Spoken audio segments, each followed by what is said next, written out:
అందరికీ నమస్కారం. సాకిరేవు శాసనసభ సానికొంప సాధుబాటు మూత్రశాల యాత్రాస్థలే అని కాళోజీ గారు ఎవరో అన్నట్టు గుర్తు. నేను చదువుకున్న రోజుల్లో చదివాను ఎక్కడో ఇది. కాకపోతే అప్పుడైనా ధైర్యంగా శాసనసభను సాకిరేవుతోనూ సానికొంపను సాధుబాటంతోనూ మూత్రశాల యాత్రాస్థలతోనూ పోల్చేసాడు ఆయన. కాకపోతే ఇప్పుడైతే అలా పోల్చరేమో ఆయన అనుకుంటున్నాను. ఎందుకంటే చాకిరేవు కానీ సానికొంప కానీ మూత్రశాల కానీ ప్రస్తుత పరిస్థితుల్లో వాటితో పోల్చిన వ్యవస్థను చూసి సిగ్గుపడతాయి. కాబట్టి ఈ ఆయన పోల్చకపోవచ్చు అని చెప్పి అనుకుంటాను. ఎందుకంటే ఇప్పుడు ఎలక్షన్లు జరుగుతున్నాయి. ఈ శాసనసభకు కానీ పార్లమెంట్కి కానీ చాలామంది సున్నిత మనస్కులు, ఉన్నత విద్యావంతులు, కొంచెం సంస్కారవంతులు ఎవరు కూడా ఎదరికొచ్చి పోటీ చేయట్లేదు. ఎందుకంటే ప్రజలు గోండాలని, రౌడీల్ని, బూతులు తిట్టి వాళ్ళని, సంఘ విద్రోహ శక్తుల్ని వీళ్ళందరినీ గెలిపిస్తున్నారు. ఇటువంటి మేధావులు ఎవరైనా వస్తే వాళ్ళని డిస్కరేజ్ చేస్తున్నారు, వాళ్ళు గెలిపించట్లేదు. మనం చాలా చూసాం, జయప్రకాష్ నారాయణ లాంటి వాళ్ళని, జేడీ లక్ష్మీనారాయణ లాంటి వాళ్ళని. ఎందుకంటే చాలామంది ఉన్నా మనకు తెలిసిన కొద్ది మందిలో లంచాలు తీసుకోరు, వాళ్ళ మీద కరప్షన్ ఛార్జెస్ లేవు అన్న వ్యక్తుల గురించి మనం మాట్లాడుకుంటుంటే, ఇప్పుడు ఈ ఎలక్షన్లు వచ్చినాయి కాబట్టి ప్రతి వ్యవస్థకి, ప్రతి పొత్తుకి, లేకపోతే ప్రతి ఒక్క ఒక కామన్ మినిమం ప్రాబ్లం ఉంటుంది. అలాగే మన కనీస కర్తవ్యం అనేది ఉండాలి. ఈ వీడియో ప్రత్యేకించి ఏ పార్టీ కార్యకర్తలకి, ఏ కులస్తులకి కాదు, కామన్ పీపుల్కి చెప్తున్నాను, తటస్థులకి చెప్తున్నాను మరీ ముఖ్యంగా అనుకోవాలంటే. ఎందుకంటే కరుడు కట్టిన పార్టీ కార్యకర్తలు ఉన్నారంటే వాళ్ళ పార్టీ తరఫున నిలబడ్డవాడు ఎంత గొప్పవాడైనా, ఎంత నీచుడైనా వాళ్ళకే వేసుకుంటారు. ఆ గుర్తు, ఆ సింబల్ వేస్తారు. ఇప్పుడు ప్రాంతీయ పార్టీలు ఉంటే వాళ్ళ నాయకుడు చూసేస్తారు. బీజేపీకి ఓటేశారంటే మోడీని చూసేస్తారు.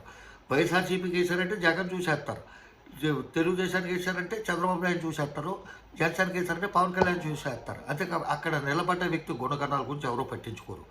ఈ సందర్భంలో మిమ్మల్ని రిక్వెస్ట్ చేసేది ఏంటంటే, నిలబడ్డ వ్యక్తి ఎవరైనా, ఒక సంస్కారవంతుడు కానీ, ఒక మేధావి కానీ, ఒక మంచి వ్యక్తి కానీ, ఏమైనా సొసైటీకి ఏదో రూపంలో సర్వీస్ చేసిన వ్యక్తి అయితే వాళ్ళని గౌరవించుకుంటాం. వాళ్ళకి మనం చేయగలిగిన గౌరవం కానీ, సత్కారం కానీ ఏదైనా ఉందంటే అది మన ఓటు ద్వారా అన్న శాసనసభకు కానీ, పార్లమెంట్కి కానీ పంపుతామని చెప్పి భావిస్తూ ఈ వీడియో చేస్తున్నాను.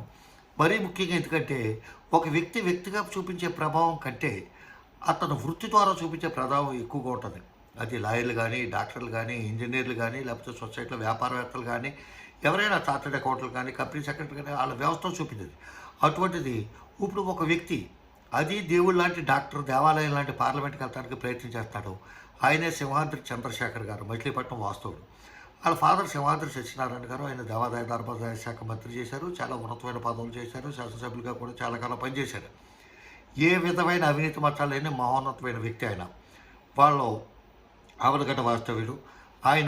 ఆయన పార్లమెంటు స్థానం మచిలీపట్నంలో పోటీ చేస్తాడు. ఆయన కూడా నాకు ప్రత్యర్థులు అంటే ఎవరు ఉంటారని, ఏ పార్టీ వాళ్ళైనా ఎవరైనా సరే ఒక డాక్టర్గా నేను సర్వీస్ చేస్తాను, అదేవిధంగా సర్వీస్ చేసి సొసైటీ కూడా సర్వీస్ చేయాలనే ఉద్దేశంతో ఆయన పాలిటిక్స్లోకి వచ్చారు. కాబట్టి ఆయనకి భారతరత్న ఇస్తారా, లేకపోతే ఈ పద్మశ్రీ ఇస్తారా, పద్మభూషణ్ ఇస్తారా, పద్మవిభూషణ్ ఇస్తారా అంటే ఇప్పుడు ఆ పద్మభూషణలు, పద్మవిభూషణలు అన్నీ కూడా చాలా వరకు రికమెండేషన్లు అయిపోయినాయి. అట్లాగే ఇచ్చి రాజకీయ పార్టీలు కూడా వాళ్ళ రాజకీయ మనుగడ కోసం, వాళ్ళ రాజకీయ ప్రయోజనం కోసం ఇస్తారు. అవన్నీ జగమెరిగిన సత్యమే. ఇప్పుడు మొన్న ఇచ్చిన భారతరత్న కానీ, లేకపోతే రేపు మాపు ఎన్టీ రామారావుకి ఇచ్చి భారతరత్న కానీ, లేకపోతే రేపు చిరంజీవి గారికి ఇచ్చినా ఆశ్చర్యపోకలేదు, కోపోట్లు కావాల్సి వస్తాయి. ఇప్పుడు ఎంత నీతికి, నిజాయితీకి నిక్కచ్చిగా ఇస్తున్న భారత ప్రభుత్వం ఇచ్చే అవార్డులు అని చెప్పి చాలామంది భావించట్లేదు. ఏమో చాలామంది భావించారో భావించలేదు, అందరి తరపున నేను ఒకళ్ళతో తీసుకోవట్లేదు, నేనైతే భావించట్లేదు. ఎట్టి పరిస్థితుల్లోనే ఆ సెలక్షన్ అనేది పద్ధతిగా జరగట్లేదు. అందరి విషయంలో కాదు, కొందరు విషయంలో అని చెప్పి. కాకపోతే ఏంటంటే నిరక్షరాస్యులు, మూర్ఖులు, నేరచరిత్ర కలిగిన వ్యక్తులు, ఆర్థిక నేరగాళ్ళు, అంతకులు, సంఘ విద్రోహ శక్తులు వీళ్ళందరూ కూడా ఎవరికి భయపడతారంటే, ఒక నిజాయితీ గల వ్యక్తి పార్లమెంట్లో మన పక్కన కూర్చున్నా, మన ఎదురు కూర్చున్నా, మన అందరి వెనకాల కూర్చున్నా ఆడు వెళ్ళిపోయే వరకు కొంచెం కాముగా ఉంటారు. పైకి మేకపోతే గాంభీర్యం ఏం ప్రదర్శించినా ఆడ ఒళ్ళు దగ్గర పెట్టుకుని ఉండటం మాత్రం గ్యారంటీ. అటువంటి వ్యక్తులు పంపితే, ఎందుకంటే సింహాద్రి చంద్రశేఖర్ గారి దగ్గర తెలుగు రాష్ట్రాల్లోనే కాకుండా భారతదేశంలో చాలామంది వచ్చి సర్వీస్ చేయించుకున్నారు. ఆయన చాలా పేరున్న సర్జికల్ ఆంకాలజిస్ట్, క్యాన్సర్ వ్యాధి ఈ నిపుణులు ఆయన. అటువంటి ఎన్నో శస్త్రచికిత్సలు చేశాడు ఆయన. ఎంతోమందిని ఆపద నుంచి గట్టెక్కించాడు. అది ఆయన వృత్తిలో భాగం అవ్వచ్చు, వృత్తిలో ధర్మం అవ్వచ్చు. ఆయనకి మనం పద్మశ్రీ ఇవ్వలేం, పద్మవిభూషణ్ ఇవ్వలేం. ఆయన చేత సర్వీస్ పొందిన వాళ్ళు కనీసం మచిలీపట్నం పార్లమెంట్ నియోజకవర్గంలో ఉన్న ప్రజలు ఆయనకు ఓట్లు వేయాలి. ఆ పార్లమెంట్ నియోజకవర్గంలో మన బంధుబాంధవం కానీ, మన మిత్రులు కానీ, స్నేహితులు కానీ ఉంటే కొంచెం ఎక్స్ప్లెయిన్ చేసి చెప్పండి. ఈయననే కాదు, పార్టీలకు అతీతంగా, కులాలకు అతీతంగా, ఈయన కాపు కమ్యూనిటీ అని చెప్పి నేను చెప్పట్లా, లేకపోతే ఈయన వైఎస్ఆర్సీపీ అని నేను చెప్పట్లా. ఏ పార్టీలో ఉన్నా ఇటువంటి సర్వీస్ చేసి గుణం ఉన్న వాళ్ళని ఒక వృత్తిలో మంచి నైపుణ్యం గల వ్యక్తిని ఆ సొసైటీకి వస్తే ఇంకా బాగా మంచిగా పనిచేయగలరు అనే ఒక ఉద్దేశంతో ఇటువంటి వాళ్ళని ఎంకరేజ్ చేయాలి. చదువుకున్న వాళ్ళు తటస్థులు, మనకి కొంతమందికి రాజకీయ పార్టీలు ఏముండవు, ఒక మంచి క్యాండిడేట్కి వేద్దాం అనుకుంటారు, అటువంటి చెయ్యండి.